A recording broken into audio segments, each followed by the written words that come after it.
Well, hello, and welcome to episode 30 of Brian's Basement. My name's Brian. This is my basement. Episode 30. This show's as many weeks old as I am years old. And it'll probably not happen again unless I rapidly slow down publishing these videos. So I'm glad you're here. Guess what tonight? Tonight it's Brian's Basement News Network, and we're gonna do some songs that I wrote about stories from the news. Brian's Basement News Network, your number one trusted source for news delivered via song. Before we get into it, we got a new setup. You all told me last week that you liked the condenser mic, so we got that going. So if it's not working or whatever, let me know on the old telephone, and we'll get that. But I think it's okay. I think we'll be fine. Other than that, you know the drill. What's going on? What's happening in your week? Do you have any good news? Do you have any bad news? Do you have any news at all that you'd like to share? And we can read your news out on the air here on Brian's Basement News Network. This is the second edition of Brian's Basement News Network. We did this a couple weeks back. So if you want to check that out, go find it on YouTube. It's out there. All right. Let's see what we got. We got anything to check? Oh, we got a hello. We got two hellos. Hello, Jake. Hello, unknown.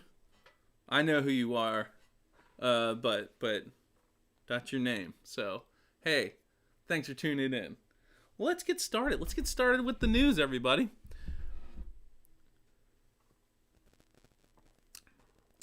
All right. Oh, no. This is the email that tells me I'm live now. And then I would think it's someone texting me like, oh, it sounds terrible. Okay.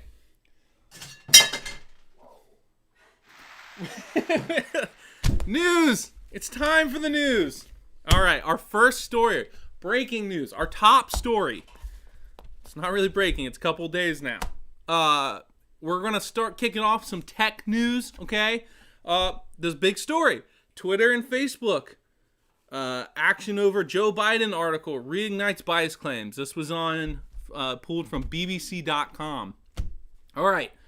Last Wednesday, all these right-wing nutjob people with their poor me attitude and their sense of entitlement, they're all up in a tizzy over Twitter, supposedly censoring a New York Post article due to left-leaning bias.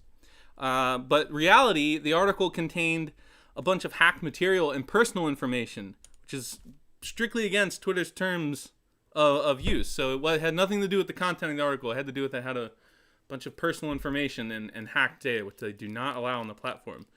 So in the equally unsurprising and ironic events that ensued, good lordy, Twitter and Facebook, both companies with missions to connect the world through communication and information, failed to communicate and inform people of the reason of doing so. And so everyone got all upset. The event raises questions on First Amendment rights, the philosophy of free speech in general, and the role of tech companies to balance said freedoms while suppressing hate speech. And there's the accusations of bias, which is crazy. It's just as crazy as, the Pizzagate and the QAnon and governor kidnappings and car driving through pedestrians at Nazi rallies and Seth Rich murders and COVID hoax. All ideas that these people usually subscribe to. So they're the ones that really need the protecting, right? So anti-censorship nerds, they're all crawling out of their basement, decrying the end of free society because they advocate for a marketplace of ideas where the best ideas rise to the top. But the reality is there is a marketplace of ideas, but it's so corrupted that people are buying put bleach India to cure COVID. All right? There you go. Tech news. So I wrote a song about this. I think it's, personally, the editorial section, I think it's okay to get rid of ideas that are not made in good faith. If they're meant to hurt people or they're meant to, cause confusion and not inform and they're not coming from a good place, I think it's fine to get rid of them. But that is kind of scary. That sets a scary precedent. That's the old slippery slope that everyone talks about.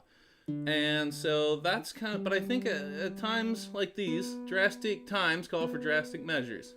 And so this is a song called Dislocated. Because it's like when you gotta pop a dislocated shoulder back into your arm. It's no fun for anybody. The bruising is black and obvious. The joint is swollen like a balloon. Gotta reset this thing, get it in a sling, and hope a doctor comes soon. And the pieces are there, but they don't fit right, and time is becoming a point of concern. And the longer we wait, it will deteriorate past the point of no return. Look away, don't faint. On the count of 3, this is gonna hurt you, and it's gonna hurt me. You think you should push, but you gotta pull. There's no pain-free way to do what we've gotta do. Some onlookers sneer at the action. They say the body can heal on its own. But what happens next will be throwing suplex for every broken bone. And the screams will billow out your lungs, piercing straight into my heart. But I would rather act and do something than think and do nothing and let it all fall apart. Look away, don't faint. On the count of 3, this is gonna hurt you, and it's gonna hurt me. You think you should push, but you gotta pull. There's no pain-free way to do what we've gotta do. Look away, don't faint. On the count of 3, this is gonna hurt you, and it's gonna hurt me.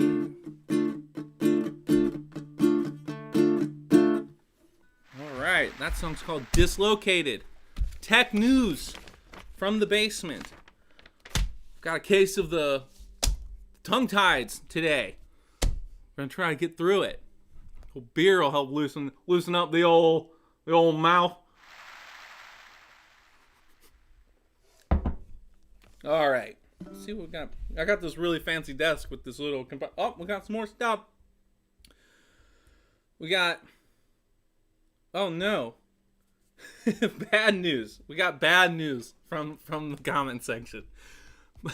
My cat ate a bunch of fishing line.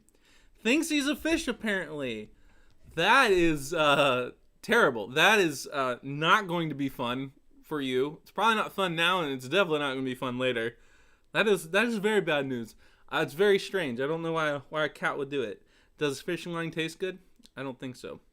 We got Jake says, "Is that a student desk you're sitting at?" You're dang right it is. It's a kind of elementary school desk that you sit in at elementary school. It's got a little cubby. I love it. I use this to write songs. I take it outside because it's like kind of portable. You can like take the legs off and stuff. So yes, I also use it as a sawhorse when I'm building things. It's I picked it out of the trash some years ago. It has a sweet Sharpie spider web on it that like some kid did. It's very cool. Alex has news. He says, "I sent you my chili recipe. Hope this news channel has a live cooking segment." Well, every time I cook, I do think of doing a cooking show in my head. So I feel very prepared for this, but I don't have anything planned. But I am looking forward to making that chili. Jake says he would also love to hear the story of the ceiling fan. Well, Oh boy, you guys. Well, I guess so it was a fan and it broke, and so we took it out, but the light still worked. So I thought maybe I'll turn it into a really cool lamp because I like the way it looks upside down. Kind of looks like a weird spaceship with flowers out of the top. So that's why that's there. And as you might imagine, there's not a good place in the house for a broken down ceiling fan that you mean to rewire. So it just sits on the Brian's Basement set. It's Tom Tracy. Yeah, he says the same thing. He's talking about they both want to know about the ceiling fan. And every item you see in this basement has an interesting story. That is somewhat true. In the beginning of the show, I used to put a different prop on there every time, and it was always something weird. I've since kind of stopped doing that because, it's 30 weeks. I don't have 30 interesting things in the basement. So I got that. And now that's no longer a mystery anymore, so good work, everybody. See, there's so much news. There's always news. There's news everywhere. There's news there. There's news here. There's just news everywhere. But let's get to our next story. Our next story. Science.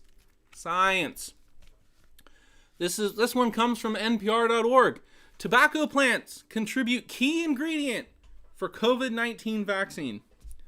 So in a beautiful bout of irony, the lowly tobacco plant, responsible for more respiratory illness and death than any natural substance, may hold the key to the COVID-19 vaccine.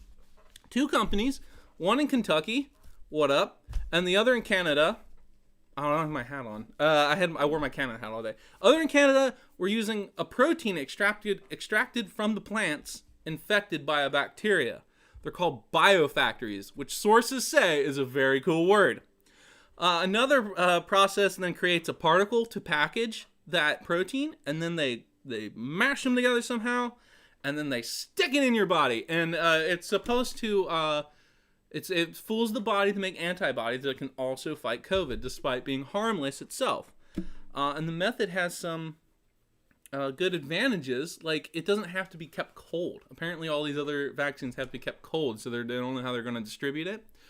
But this one, if it works, it doesn't have to do that. It doesn't fall apart in the warm. So yeah, the tobacco plant, the lowly, sad tobacco plant that's ruined everything, might come through and be a hero. And I was thinking about this, and I thought, well, it's not really the tobacco plant's fault. It even said in the article, the guy was like, it's just a plant. It is just a plant. It didn't know. So I wrote a song about the tobacco plant. It's called Tobacco.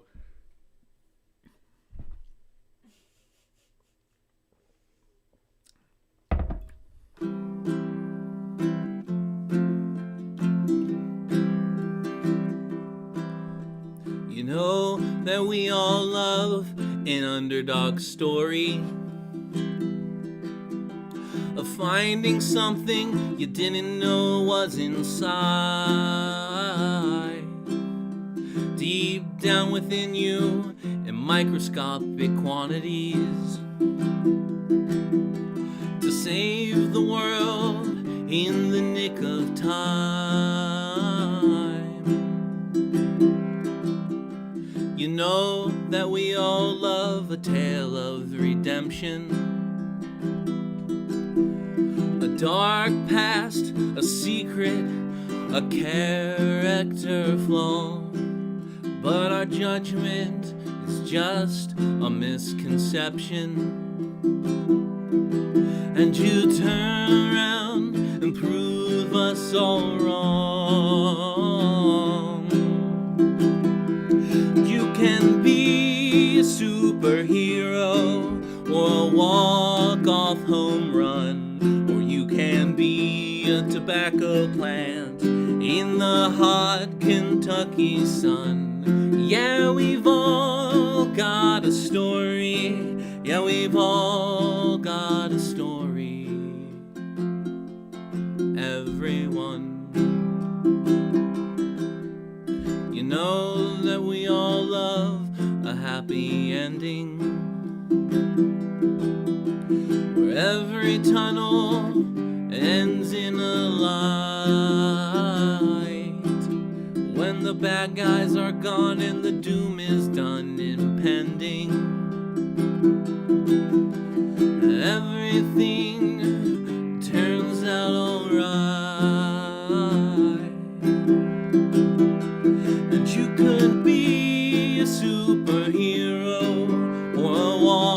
walk-off home run, or you could be a tobacco plant in the hot Kentucky sun. Yeah, we've all got a story. Yeah, we've all got a story. Everyone.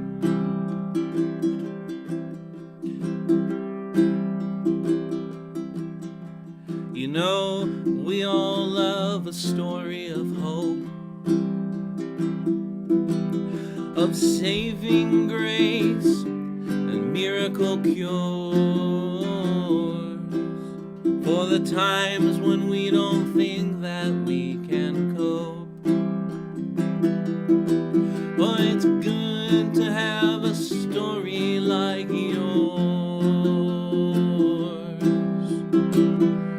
And you could be a superhero, or a walk-off home run, or you could be a tobacco plant in the hot Kentucky sun. Yeah, we've all got a story. Yeah, we've all got a story. Everyone.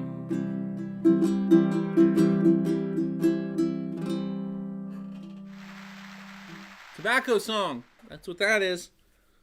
I try when I do these, I try to do something a little different on every song. And for this, for the previous one, I tried a kind of weird limerick rhyme scheme.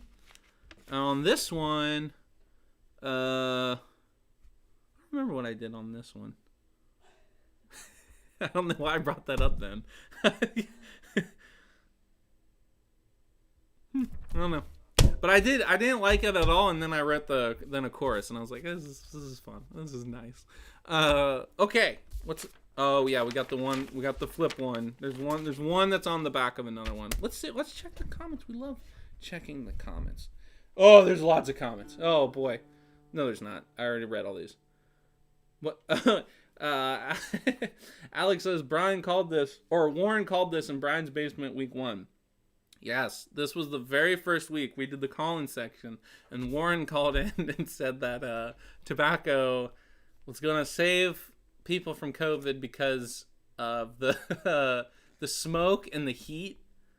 But he said it in the weirdest way possible. It was a really great segment, and I think that was the first call-in.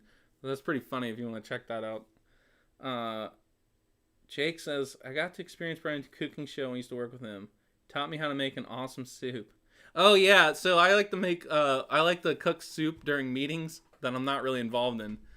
So when me and Jake would hang out after the meeting, I'd still be making the soup, and I showed him how to make some soups. I know I make tons of soups. It's like what I eat every day. I don't know, but anyway, cool. Thanks for the comments, everybody. Yeah. What's next? What we got next? Oh boy. Sports are next. Colts catch Bengals 31-27. This one came from Bengals.com, your source for all the sad news. There's lots of sad news out there, and this is probably the saddest one of the night, I think. Yeah, I would maybe the next one. But anyway, this is a sad one. They lost 31-27 against the Colts on Sunday. The Indianapolis Colts. And gosh darn flippin' Phillip Rivers. They Talk Like Phillip Rivers Day is coming up, everybody. I think it's December 8th. So mark that on your calendars. We'll all be talking like Phillip Rivers that day. I'm sure Tom the Bomb in the comment section can give you a little example of how to talk like Phillip Rivers. I'll let him do that while I'm doing whatever I'm doing here. Anyway, okay. They blew it. 21-0 lead in the second quarter. Persons familiar with the team are quoted as saying, well, of course they did. And I knew they'd blow it in the second quarter. The highlights included T. Higgins. Rookie T. Higgins with his first 100-yard game of his career. Congratulations, T. Higgins. And A.J. Green with 96 yards. A respectable 96 yards. One of his best showings in the past 2 years due to like injuries and just the team being terrible and whatnot. So that was good. Good play from the receivers. The loss raises questions about how a team that's changed its coach, quarterback, most of its defensive starters, and strategy can still follow the same pattern of total incompetence. Is it culture? Is it the city? Is it a curse? I don't know. We're still trying to find that one out. We got reporters on the scene. And I've been thinking about this a lot lately, because how is that even possible? How is it possible that everything can change, but there's just still something in you that's just wrong? I don't understand it. It doesn't make any sense. I don't think anyone really knows. But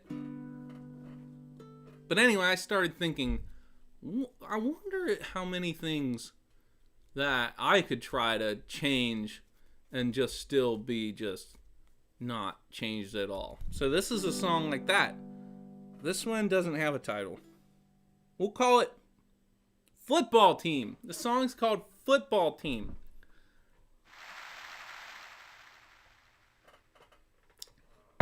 All right.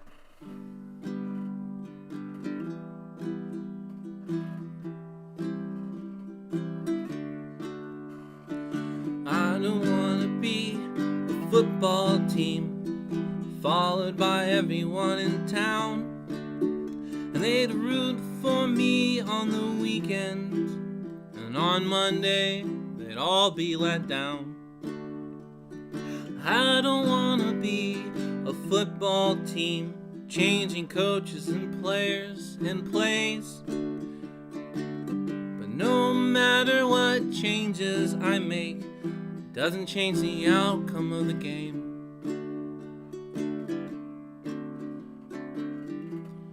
Drop the ball, give up the lead. Same old standings every season.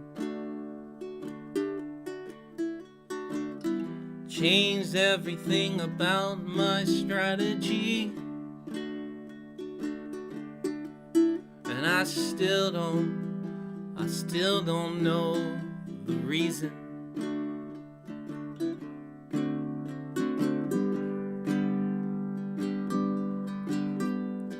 And I don't want to be a football team that blows a 21-point lead, and the people shrug and the people laugh, and that's what they expect of me.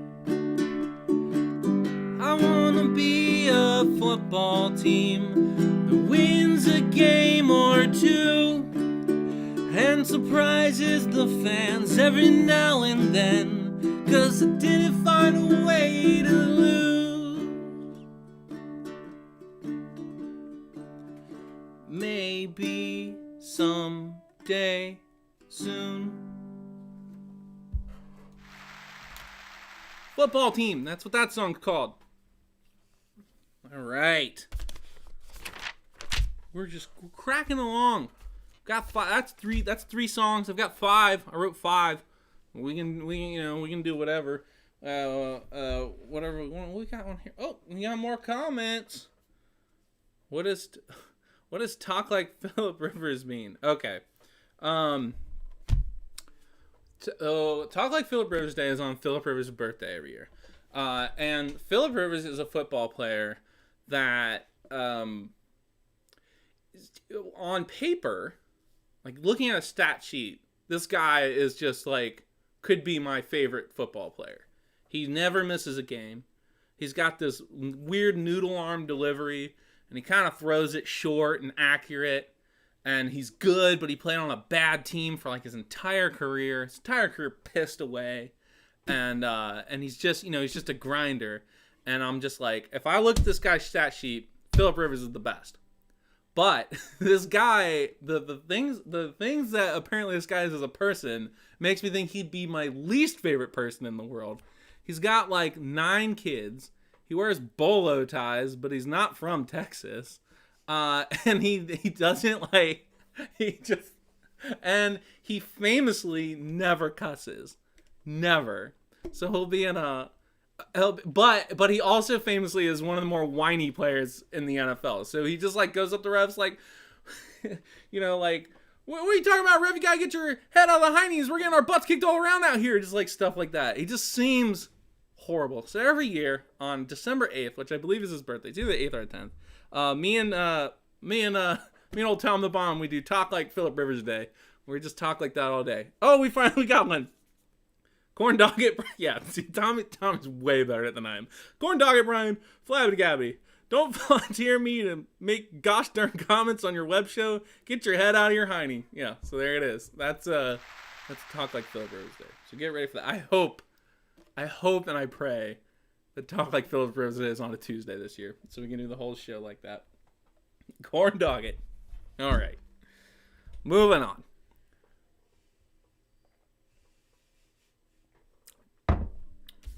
So many things going on in the world. We got Unknown's cat eating fishing line. We've got Talk Like Philip Rivers Day. What a world. Nothing else is going on in the world but those two things. All right. Business news. We gotta have some business news.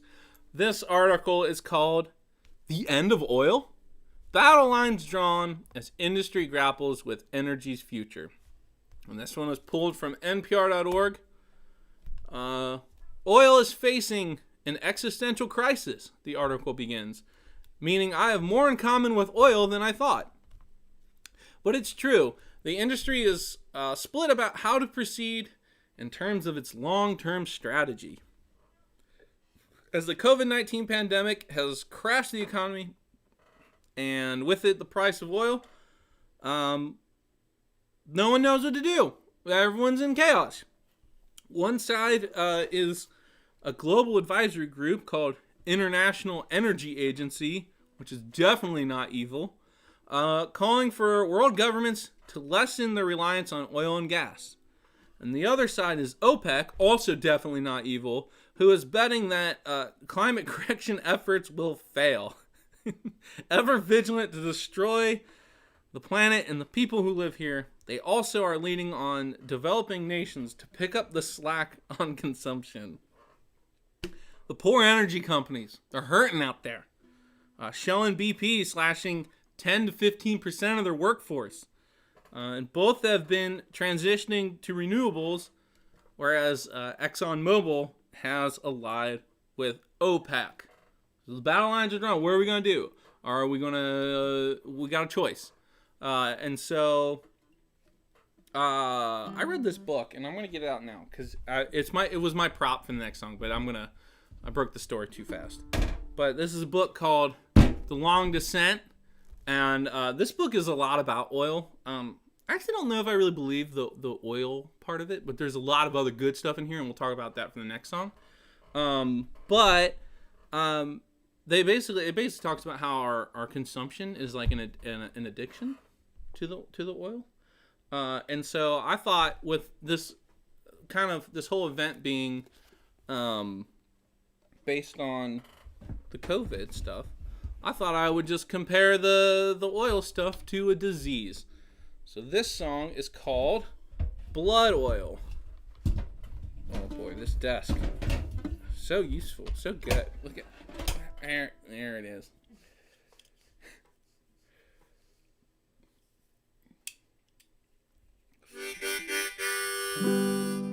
A tune again.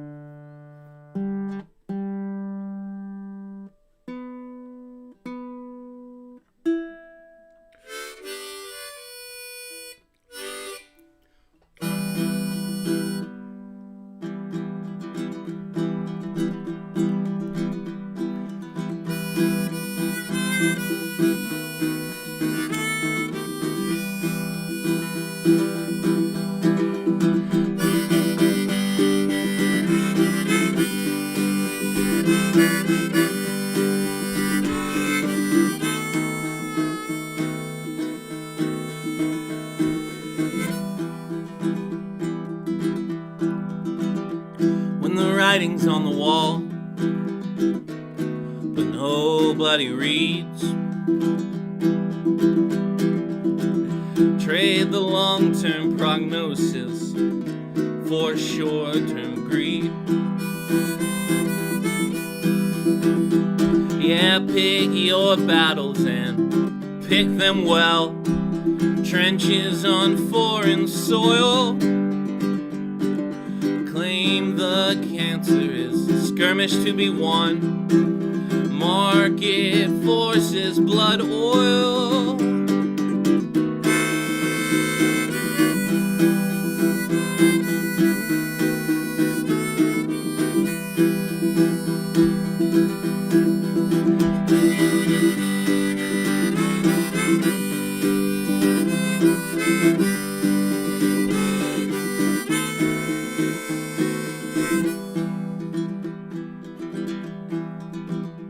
There's a virus in the air and an addiction underground. Two wrongs don't make a right, but there's wrong turns all around. Oh, bad faith bets on the status quo. Prescriptions in the shareholder letter. Opportunity coughing up blood. Why can't we get better? Yeah, why can't we get better?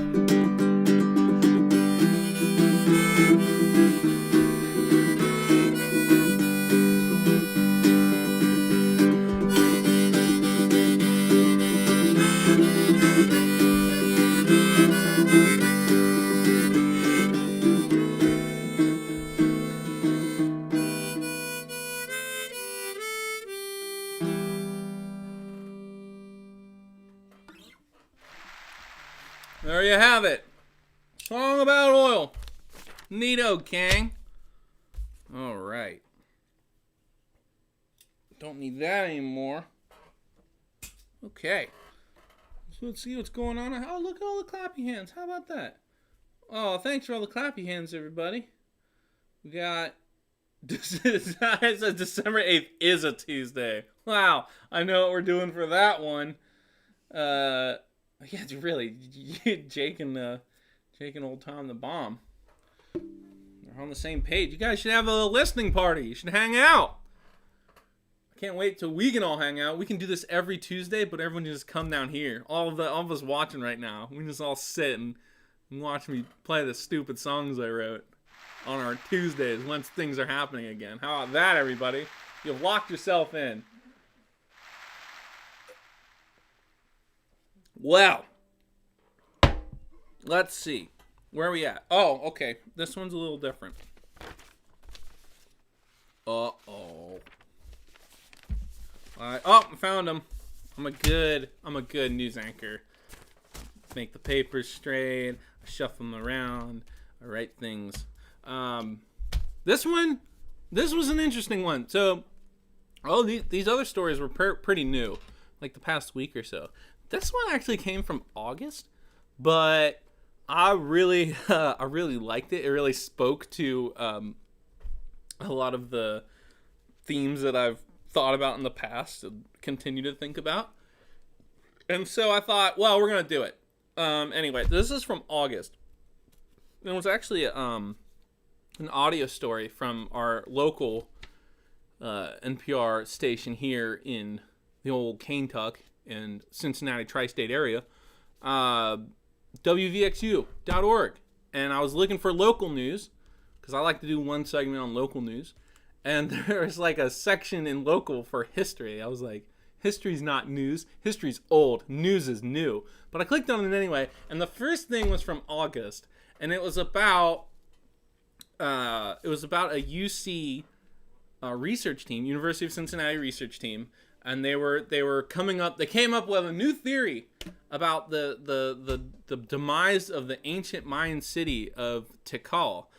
So what happened was there's this city, and they had these reservoirs because there was no natural water and just caught all the rain. And they basically built all these things in the years 500 to 600 AD, like ancient civilization type stuff. And they had these like beautiful buildings and huge temples and everything. But they cleared the forest too much, and it actually changed the biome of like where their city was. And so the rain didn't fall, and also there was like lots of erosions because they just like cut down every tree to like grow corn. The Mayans famously like only grew corn, even though it was very, very bad for them. And so so basically they grew all this, their like crops started failing, and all the things they painted their temples with like leached mercury into their reservoir, and they poisoned the reservoir because there's so much like pollution and garbage in the city. And basically all these things came together, and it just like destroyed an entire like civilization, and the city ended up being abandoned. Which brings us back to this book. So in this book, this is The Long Descent by John Michael Greer. This is an amazing book. This book really changed the way I look at a lot of things. And like I said, it's kind of like on this peak oil theory, which is like borderline tinfoil hat sort of thing. But the story of the Mayans that he tells is, I think, is relevant regardless of your thoughts on oil. And so much so that I went and looked at this again tonight just to make sure I wasn't crazy. And they actually mentioned this city. The city's called Tikal. And so they mention it. He actually mentions it by name in this book.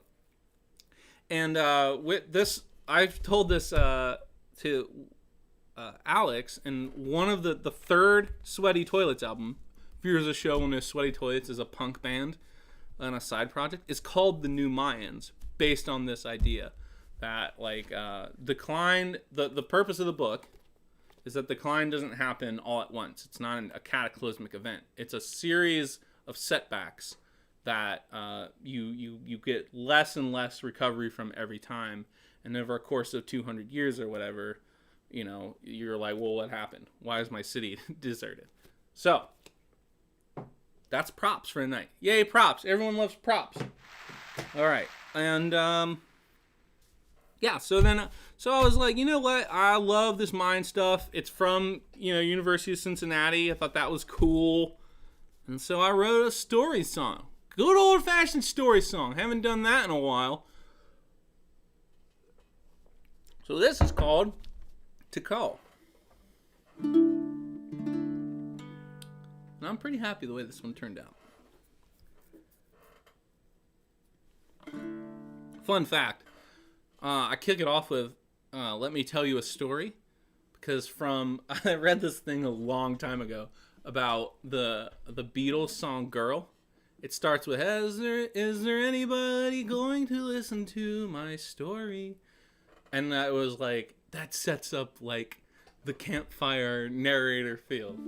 And so a couple of my songs do that, and that's where that comes from. So fun fact. Anyway, to call. Let me tell you a story of the city of Tikal, a city on high that had a great fall, not from natural disaster or a conquering war, but because they poisoned their own reservoir. It started out small, a humble mountain spring, and people arrived and people started building palaces and temples and courts to play ball, but the little spring couldn't keep up with it all. So they dug up a reservoir in the middle of town to catch the rainwater as it fell to the ground. And it worked for a while, and the rain fell as it should, and the city grew and grew as fast as it could. And they leveled the forest and farms and their crops, but they didn't know that it was the trees that stopped the rainwater from seeping deep, deep down below as the reservoirs became dry as a bone. And they painted the buildings in a glorious red, like crimson blood, but it was the mercury that bled into the water that remained, and then into the priests, fat on their corn, insane with disease. Grow and grow, and eat, and throw the scraps out in the street.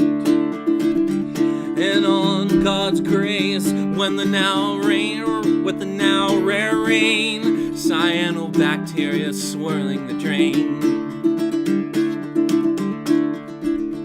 And the crops were all failing, and their leaders inept, and the people were poisoned, and the mothers all wept. But you cannot drink tears, and the rain wouldn't fall, so they left it to ruin the city of Tikal.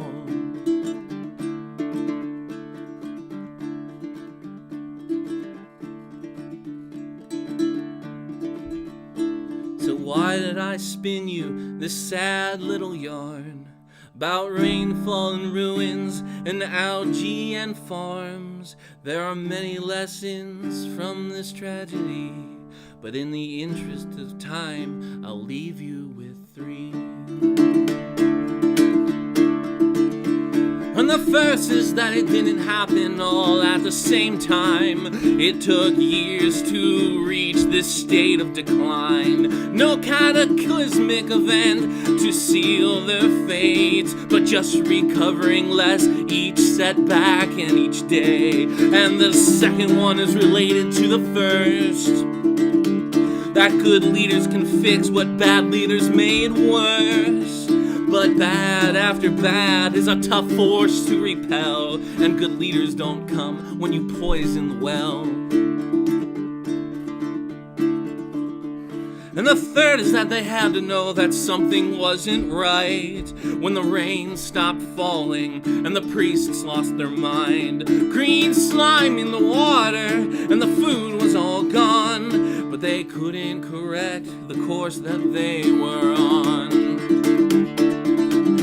And that is the story of the city of Tikal, a city on high that had a great fall, not from natural disaster or conquering war, but because they poisoned their own reservoir.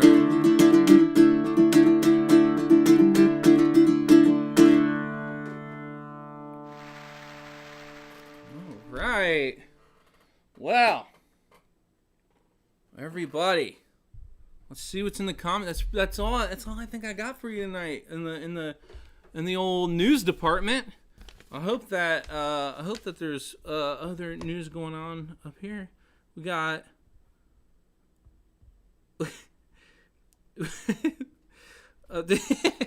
what's up, Aaron? He says this guy reads a lot of books, nerd. True. This was true. Not as many as I wish I could. Oh yeah. Oh my gosh, the Aaron and Tom bromance, it's live and well. We need a book club sticker. We should do, but I haven't read that many books though. That's the thing though, like compared to most people. The problem is I just think every book I read is the best book I've ever read. This is true for me for a lot of things. Like every time I see a movie, I've seen like 4 movies in my entire life, and every time I see one, I'm just like, oh my gosh. Have you seen Stranger Than Fiction? It's so good. Yeah. And cool. Well, thanks everybody. Thanks for all the claps. I think we're gonna just we're gonna finish it right there. I think we're just gonna crush our beer,